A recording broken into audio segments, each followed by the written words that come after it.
What's the key difference between Spring Boot starters and raw dependencies? Imagine building a house.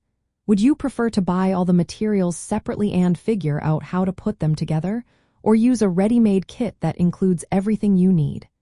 When it comes to developing back-end applications with Java Spring Boot, the same idea applies.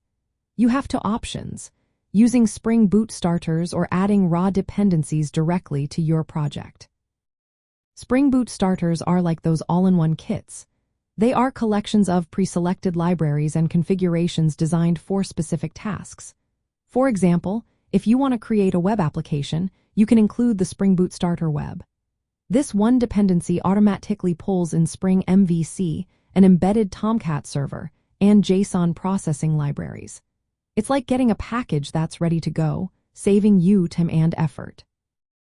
You don't need to worry about choosing compatible versions or manually adding each library. It's all bundled together in a way that works smoothly. On the other hand, raw dependencies are like buying each building material separately. You pick each library you think you need, such as Spring MVC, Tomcat, Jackson 4 JSON, and so on. Then, you have to manually specify the version for each one. You also need to ensure they all work well together, which can be tricky. As your project grows, managing these individual dependencies can become complicated and error-prone. You might accidentally choose incompatible versions or forget to include a library altogether. Using Spring Boot starters makes back-end development easier because they are opinionated and designed to work well together.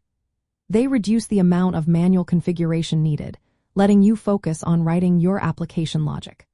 For example, if you want to connect to a database, you can just add the Spring Boot Starter DataGP. It includes everything necessary for working with Java Persistence API and a database without extra fuss. Raw dependencies give you more control, but that control comes with extra responsibility.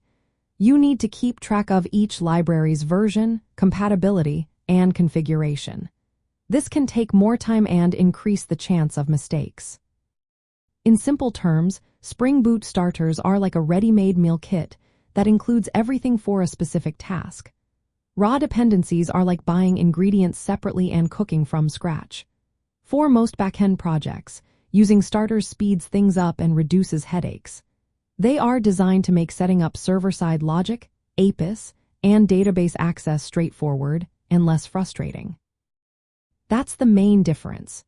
Starters are pre-configured bundles that simplify your work, while raw dependencies are individual libraries you manage yourself.